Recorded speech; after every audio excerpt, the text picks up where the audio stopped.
بسم الله الرحمن الرحيم.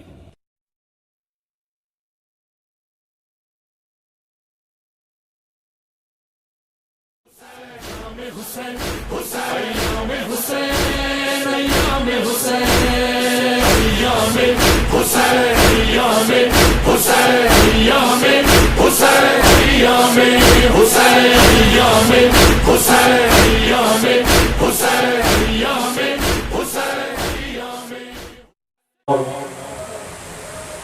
دو باتیں مقدمہ تک عرض کرنا چاہوں گا چونکہ ان کا سمجھنا موضوع کے سمجھنے میں مؤثر ہے. عزیزان گرامی، ہم نے دین کا تعارف پیش کیا آپ کے سامنے. دین یعنی ان تعلیمات کے مجموعے کا نام ہے جو قرآن اور حدیث کی شکل میں یا کردار معصومین کی شکل میں ہم تک پہنچایا گیا ہے، اور مقصد یہ ہے کہ انسان اس کے ذریعے سے رہنمائی حاصل کرے اور اپنی دنیا اور آخرت آباد کرے. توجہ ہے میری طرف؟ آواز میں تبدیلی ہوتی رہے گی. صلوات پڑھیں محمد.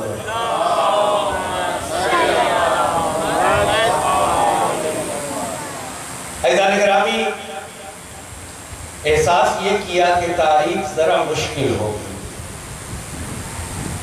اس کو آسان لفظوں میں تبدیل کیا جائے کہ دین کس چیز کا نام ہے.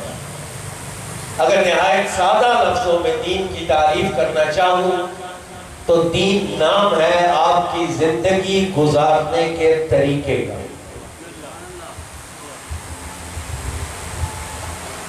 دین نام ہے آپ کی زندگی گزارنے کے طریقے کا، اور دین میں جو کچھ بیان ہوا ہے وہ فقط اسی لیے ہے تاکہ آپ کو سمجھایا جائے زندگی گزارنی کیسے، سوچ کیسی رکھنی ہے، عقیدہ کیسا ہونا چاہیے، کون سی صفات کا آپ کو حامل ہونا چاہیے، کیسے کردار کا آپ کو حامل ہونا چاہیے، کیسی اخلاقیات آپ کی ہونی چاہیے. دین اسی چیز کا نام ہے. دین آپ کو فردی زندگی میں بھی، معاشرتی زندگی میں بھی، حکومتی زندگی میں بھی، سیاسی زندگی میں بھی، زندگی کے تمام پہلوؤں پر رہنمائی کرتا ہے کہ ایسے زندگی گزارو. بس دین نام ہے زندگی گزارنے کے طریقے کا. اب اگر عزیزان گرامی دین نام ہے کوڈ آف لائف کا، یعنی زندگی گزارنے کے طریقے کا، تو ایک سوال کروں. اب آئیں اپنی زندگیوں پر ایک نظر کریں، دیکھیں ہمارے عقائد دین کی رہنمائی میں ہیں یا نہیں، ہماری صفات دین کی رہنمائی میں ہیں یا نہیں، ہمارا کردار اور عمل دین کی رہنمائی میں ہے یا نہیں. جتنے دین کی رہنمائی ہے اتنے دیندار ہیں، اگر رہنمائی میں نہیں ہے تو بے دین ہے.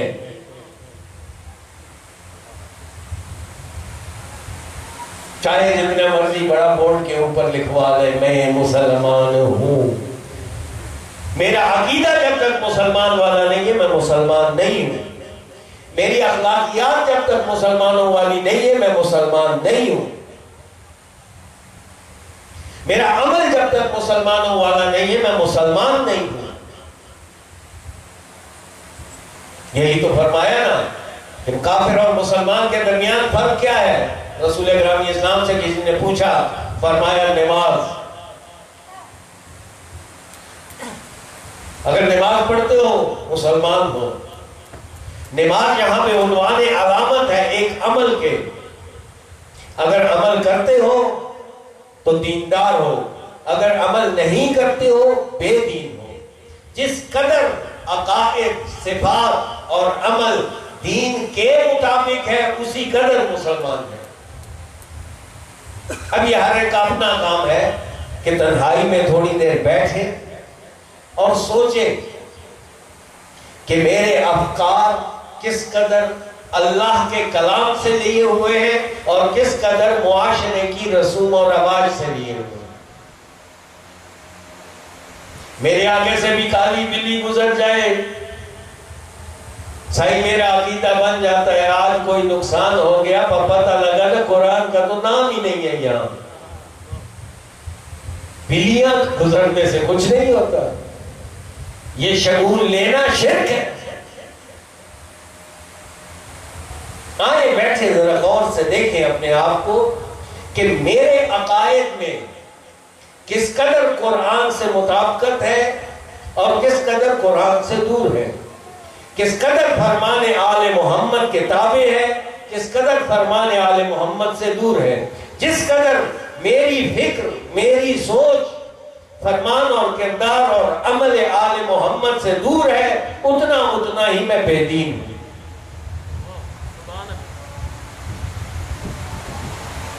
اگر ناراض نہیں ہوتے تو گفتگو میرے خیال آگے چلائیں. صلوات پڑھیں ایک دفعہ ہو.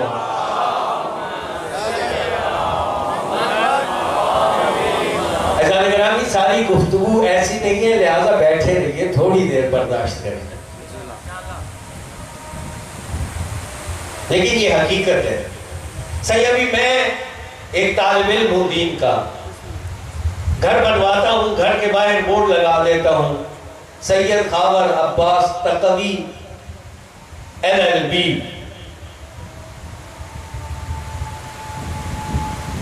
کیا میں LLB لکھوا لینے سے LLB ہو جاؤں گا؟ بھائی عنوان دینے سے کوئی چیز وہ نہیں ہو جاتی. جب تک مجھے قوانین قضائی کا علم نہیں ہے، جب تک مجھے تعزیرات کا علم نہیں ہے، جب تک میں اس قانون کو نہیں جانتا جس کے ذریعے عدالتیں فیصلہ کرتی ہیں، جتنا مرضی LLB لکھواتا رہوں میں LLB نہیں بنتا. اسی طریقے سے متھے پر شیعہ لکھوانے سے کوئی شیعہ نہیں بنتا.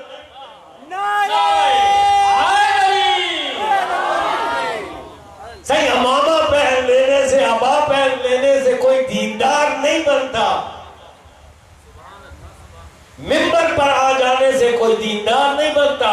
دین اتنا ہی ہے، شیعت اتنی ہی آپ کے اندر ہے جتنے شیعت کے عقائد آپ کے اندر ہیں، جتنے شیعت کے احکام آپ کے اندر ہیں، جتنی شیعت کی صفات آپ کے اندر ہیں اور جتنا شیعت والا کردار.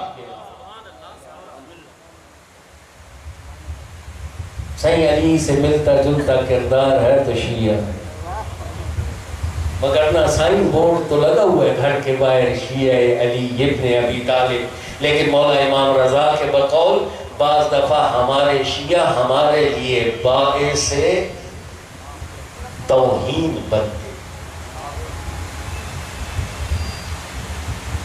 شیعہ کو نہ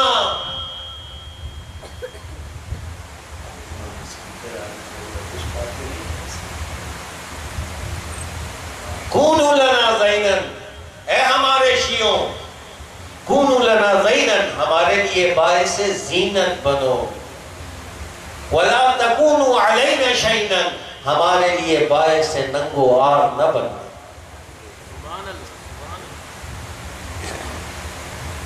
ہمارے لیے باعث زینت بنو. تمہیں لوگ دیکھیں کہیں اگر یہ ایسا ہے، صحیح ہے جس کا ماننے والا ہے وہ کیسا ہو.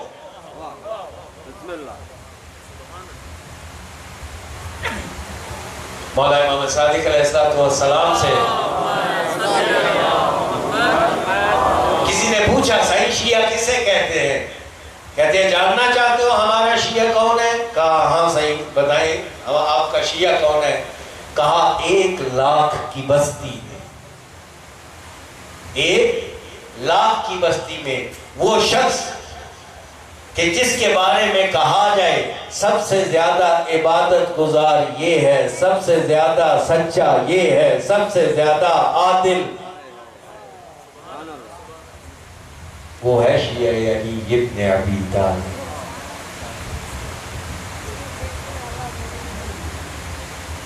شیعہ ہونا وہ آسان تھا، مشکل منزل ہے. شیعہ مقداد ہے. عجیب ہے مولا امیر رات کے 2 سے 3 بجے کا وقت ہے، دروازہ جا کے کھٹکاتے ہیں، آوازیں دیتے ہیں، او مقدار، جی مولا اس وقت یاد فرمائے، کہا تیری یاد آ رہی۔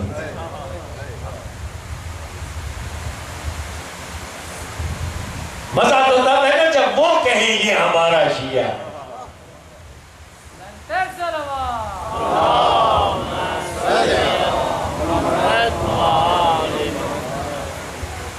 عزیزان گرامی، شیعہ اہل بیت، کونوا لنا زینن، اے میرے شیعوں ہمارے لیے زینت کا باعث بننا، ننگ و عار کا باعث نہ بننا۔ یہ نہ ہو فرش آزاد سے اٹھ کے اپنی دکان پر پہنچتے ساتھ سب سے پہلا کام لوگوں سے فرار ہو۔ پتہ چلا فرش آزاد نے کچھ نہیں دیا۔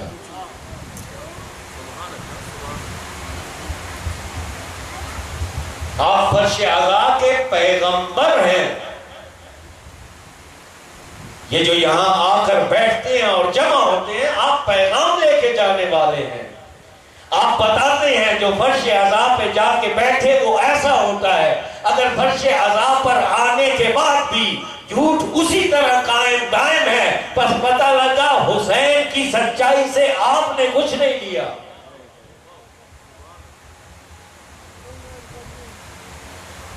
کس کو رو کے آئے؟ جب سچوں کے ماننے والے ہیں تو سچے بنے، جب عبادت کرنے والوں کے ماننے والے ہیں عابد بنے۔ میرا مقام نہیں ہے کہ میں آپ کو یہ واضح و نصیحت کروں، کیونکہ بے شک آپ سب مجھ سے بہتر ہیں۔ بقول اقبال، غرور زہد نے سکھلا دیا ہے واعظ کو، خدا کے بندوں پہ زبان دراز کرے۔ مجھے کوئی ایسا زہد کا واہمہ نہیں ہے، مجھے پتا ہے میں سب سے پست ہوں۔ عزیزان گرامی، لیکن کلیکٹیو سوچ کے طور پر ایک چھوٹا بھائی ہونے کی حیثیت سے کچھ باتیں ہیں جو دہرا لینی بہتر ہے۔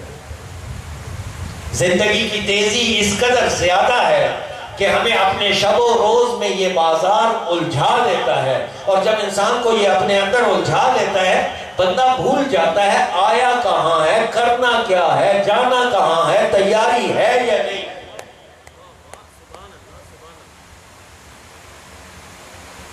شب و روز اپنے اندر الجھا لیتا ہے، انسان بھول جاتا ہے من عین فی عین الی عین، کہاں سے آیا ہے، کہاں پر موجود ہے، کہاں جانا۔ یہ مجالس اعزا بہترین پیغام ہی تو ہے دین کا۔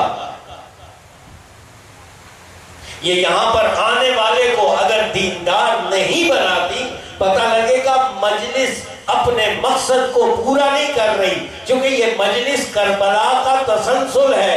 کربلا جیسے دین کو باقی رکھتا تھا، مجلس بھی اگر لوگوں میں دین کی طرف رغبت اور بقا کی باعث ہے تو مجلس ہے، مگر نہ تفریح ہے۔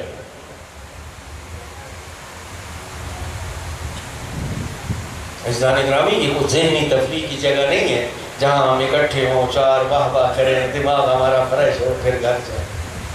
نہیں نہیں، دین ذمہ داری لانے والا ہے، مجلس سید الشہداء ذمہ دار بناتی ہے۔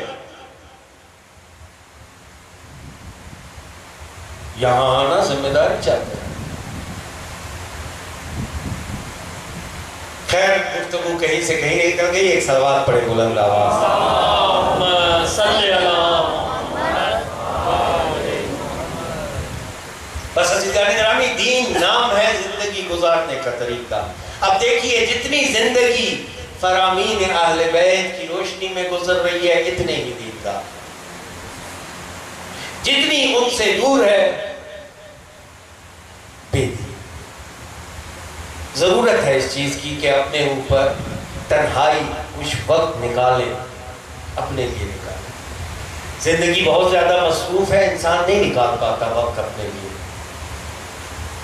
حالات اور وقت نماز فجر سے پہلے ہو تو کیا بات، لیکن نماز فجر سے ہٹ کر کسی ٹائم کم از کم مولا امام موسیٰ کاظم کے فرمان کے مطابق رات سوتے وقت بلند صلوات پڑھیں، مل کے پڑھیں۔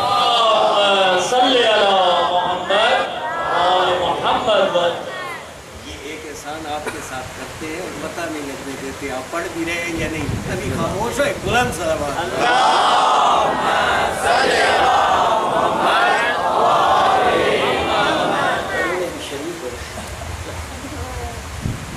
مولا امام موسیٰ کاظم فرماتے ہیں من لم یحاسب کل یوم فلیس منا، جو ہر روز اپنا محاسبہ نہیں کرتا ہم میں سے نہیں۔ صحیح مجھے تو محاسبہ کیے ہوئی یقین جانے عرصے کہ میں بہتر ہو رہا ہوں نہیں ہو رہا ہوں، رات کو کبھی لیٹ کے سوچا ہے یار پورا دن کیا کیا ہے، اس میں کون کون سا ایسا کام تھا جس سے اہل بیت راضی ہیں، کہیں کوئی فقیر مومن غریب آیا کہ جس کا دکھ بٹایا، مال نہیں ہے دینے کے لیے دو میٹھے بول ہی بول دیے ہوں، کہیں کو پرانا دشمن صرف اس وجہ سے کہ سائیں راضی ہو جائے اس کے چہرے پہ مسکراہٹ پیش کی،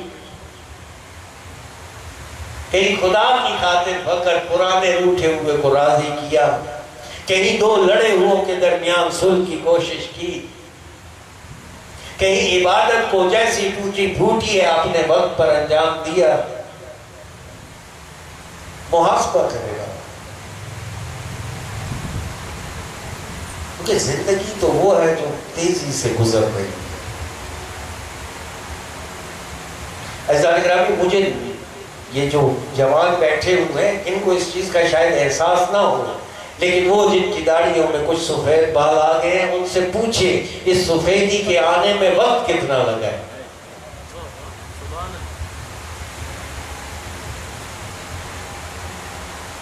کتنا وقت لگا اس سفیدی کے آنے میں نہیں پتا چلتا، کل کی بات ہے، میٹرک کیا تھا آج پتہ لگتا ہے، زندگی تو ساری گزر گئی، 5-7 سال پیچھے بچے، اکثر تو گزر گیا اور جو گزرا وہ نافرمانیوں میں گزرا ہے، اس کی کوئی قابل افتخار پوزیشن بھی نہیں ہے۔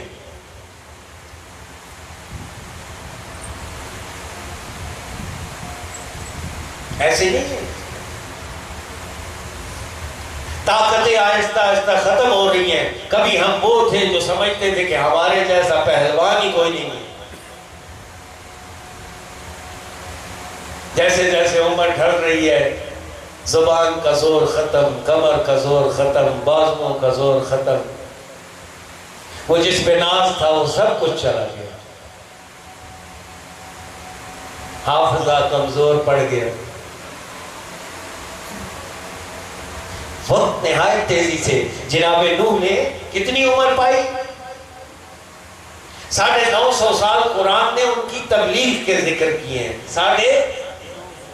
950 سال، کہا جاتا ہے 2500 سال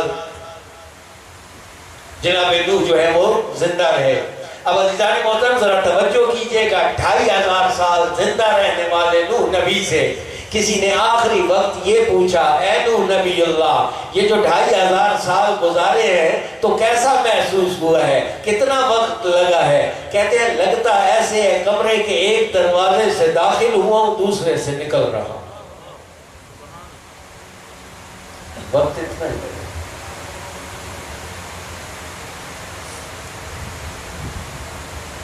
عزیزان گرامی، یہ عبرت کی جگہ ہے۔ اب بات آ گئی ہے، مجھے لگتا ہے میں اپنے اصل موضوع تک شاید پہنچ نہیں پاؤں گا۔ جناب رومی ایک بڑی پیاری تمثیل پیش کرتے ہیں اس دنیا کے بارے میں اور انسان کے بارے میں کہ یہ انسان اس دنیا کے ساتھ کرتا کیا ہے۔ ایک صلوات پڑھے بلند آواز سے، کھڑے ہو کر قائم آل محمد صلوات، اللہم، ایک ایک قدم، دو قدم آگے آ جائیں، صحیح کنجوسی نہ کریں، آگے آنے میں لوگ پیچھے سے آ رہے ہیں۔ صلوات پڑھے محمد و آل محمد، اللہم صلی علی محمد و آل محمد وجل۔ جناب رومی اس تمثیل میں کیا کہتے ہیں؟ حضرت انسان یہ جو اس دنیا میں آیا ہوا ہے، اس کی مثال معلوم ہے کس شخص جیسی ہے؟ ایک شخص جو ایک کنویں میں اترا، کنویں میں، اور کنویں میں اترنے کے بعد جیسے ہی رسی سے تھوڑا سا نیچے آیا، اس نے دیکھا شہد کی مکھی کا چھتا ہے۔ اس کا دل للچایا کہ شہد کی مکھی کے اس چھتے میں سے تھوڑی سی مٹھاس کھانا شروع کر دی اس نے۔ اب جیسے ہی یہ نیچے اترا، ایک ایک کر کے رسی کے دھاگے ٹوٹنا شروع ہو گئے، اور اس نے اپنے نیچے کی طرف جو نگاہ کی تو کنویں کے آخر میں ایک مگرمچھ ہے جو منہ کھولے ہوئے بیٹھا ہے۔ یہ اس شہد کو کھا رہا ہے اور مزے لے رہا ہے، جبکہ تھوڑی دیر بعد ایک مکھی آتی ہے اور اس کو تلخی کے ساتھ کاٹ کر چلی جاتی ہے۔ وہاں سے درد بھی سہ رہا ہے اور شہد کی لذت بھی لے رہا ہے۔ وہ کہتے ہیں ہماری مثال اس کی طرح ہے دنیا میں، کہ دنیا کی سختیوں کے ساتھ وہ جو تھوڑی سی مٹھاس ہے وہ حاصل کرنے کے لیے دنیا میں ہے۔ غافل ہو گئے اس سے کہ ایک ایک کر کے سانس کا دھاگا ٹوٹا جا رہا ہے، نیچے موت نامی مگرمچھ ہے جو منہ کھولے ہوئے بیٹھا ہے۔ کب آئے؟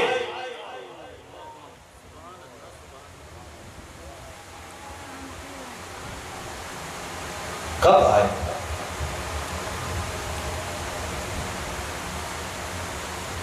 صحیح مجھے معاف کیجئے گا، دل یہ ہے کہ اب آ گئے تو مولا امیر کا ایک چھوٹا سا کلام آپ کی نظر کروں۔ صلوات پڑھیں محمد و آل محمد۔ صلی اللہ محمد و آل محمد وجل۔ حضرت کا ایک معروف خطبہ ہے، خطبہ الراء، 81 نمبر خطبہ ہے نہج البلاغہ میں۔ صحیح بعض چیزیں مجبور ہوں لیکن کہہ پہوں گا ضرور۔ صحیح اللہ نے امیر المؤمنین کو ہم غریب بشریت کی رہنمائی کے لیے بھیجا، ہماری ہدایت کے لیے۔ کچھ ظالموں نے علی کے حق میں ظلم کیا اور ہمیں اس رہنمائی سے محروم کر دیا جو ہمارا حق تھا۔ بس ظالم ہے نا وہ لوگ جنہوں نے علی کی رہنمائی ہم سے چھینی۔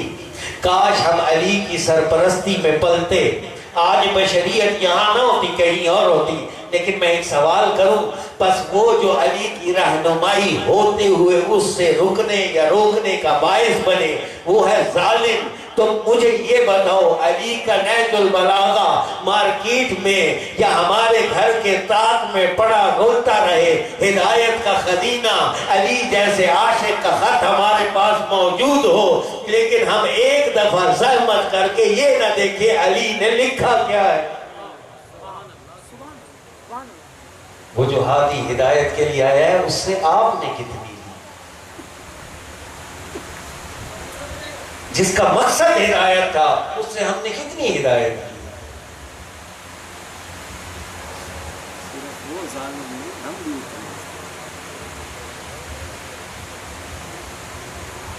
وہ جب علی سے ہدایت ہی نہیں لینی چاہیے، علی کی خوبصورتی اور جمال کو دیکھ کر علی کی تعریف کرنا عقل کی سلامتی کی دلیل ہے۔ اللہ کا ہم سے یہ تقاضا نہیں ہے علی کی تعریفیں کرو۔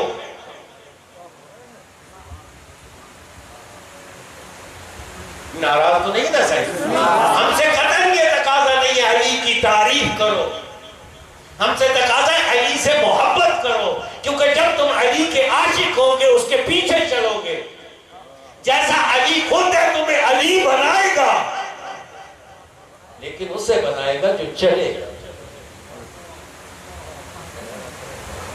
صحیح علی اتنا خوبصورت اور جمیل ہے خدا کا مظہر کہ جس کی جو تعریف نہ کرے اس کی عقل پہ شک کرنا چاہیے۔ بس علی کے نام کا نعرہ لگا کر ہم اپنی عقل کے سلامت ہونے کا ثبوت دیتے ہیں کہ ہماری عقل سالم ہے۔ یہاں خوبصورت بینر پیچھے لگا ہوا ہے، ممکن ہے بعضوں کو ناپسند ہو، لیکن اکثروں کو وہ جو گنبد اوپر خوبصورت اور گولائی سے بنا ہے پسند ہوگا۔ اب اگر کوئی شخص کہے صحیح گول نہیں ہے، ہم سارے اس کی عقل پہ شک کریں گے، بھائی اتنی خوبصورت شے کو کیسے قبول نہیں کر رہا؟ جو علی کے فضائل کو نہیں سمجھتا اس کی عقل ہی کامل نہیں ہے۔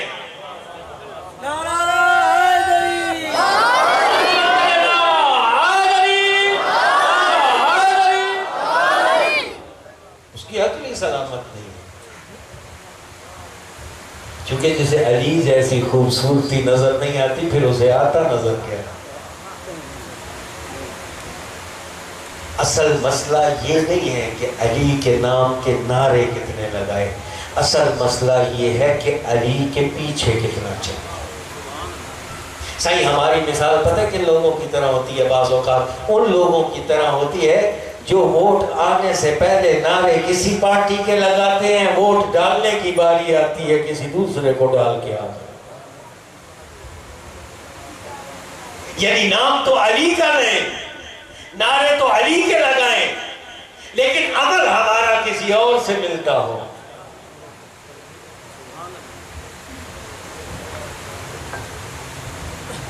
نہیں ہو سکتا صحیح، نہیں ہو سکتا۔ جیسا عقیدہ ہے ویسا عمل کرنا پڑے گا، نہیں تو وہ یا عقیدے کا دعویٰ جھوٹا ہے، جھوٹا دعویٰ ہے۔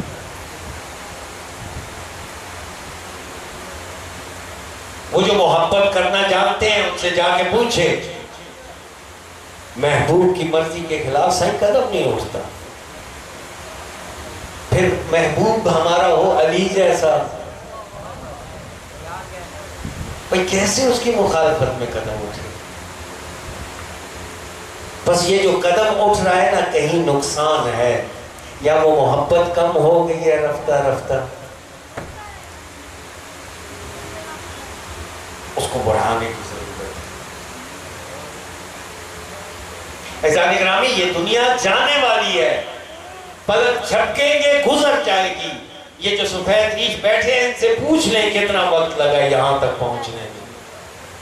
کل کی بات ہے، یہ جوان ہوا کرتے تھے، آج یہ بالکل سفید ریچھ ہیں، اور کس وقت پروانہ آ جائے کوئی پتہ نہیں۔ خطبہ غراء میں میرا مولا امیر المومنین ہمیں مخاطب کر کے ام هذا الذي انشأه في ظلمات الارحام وشغف الاسطار نطفة دهاقا وعلقة مهاقا وجنينا رازعا ويافعا ووليدا ثم منحه قلبا حافظا ولسانا لافظا وبصرا لاحظا ليفهم معتبرا ويكسر مزدجرا حتى اذا كمل اعتداله واستوى مثاله نفر مستكبرا۔ کہتے ہیں اس کو دیکھو جسے اللہ نے پردوں کے پیچھے اندھیریوں کے اندر پالا، کہ جو پہلے ایک اچھلتا ہوا قطرہ تھا، قطرے سے علقہ بنا، پھر اس علقہ کے گوشت کے ٹکڑے کو ہڈیاں دی، پھر اس ہڈی پر گوشت چڑھایا، دوبارہ اس گوشت کے اوپر کھال چڑھائی، پھر اسے چھوٹے سے بچے کی شکل عنایت کی، پھر اس اللہ نے اس کے لیے دودھ کا انتظام کیا، پھر یہ نوجوانی میں داخل ہوا، پھر آہستہ آہستہ بڑھنے لگا۔ اللہ نے اسے سوچنے والا دماغ دیا، دیکھنے والی آنکھ دی، سننے والے کان دیے۔ یہ سب کچھ کس نے دیا؟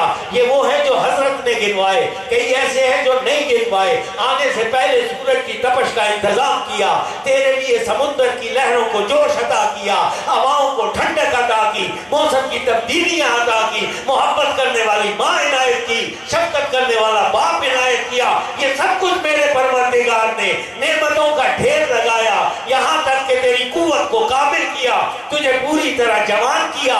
کس لیے؟ لِيَفْهَمَ مُعْتَبِرًا، تاکہ تو اس دنیا میں آیا ہے عبرت لینے کے لیے عبرت لے۔ لیکن جیسے ہی قوت مکمل ہوئی، جوانی اپنے عروج پر پہنچی، اللہ کی سب نعمتوں کو بھول بھال کے نفرا مستکبرا، غرور کرتا اکڑتا دوسری طرف منہ اٹھا کے چل پڑا۔ نعرہ تکبیر، نعرہ رسالت، نعرہ حیدری، اولاد حضرت ابو طالب تے بلند تر صلوات، اللہم صلی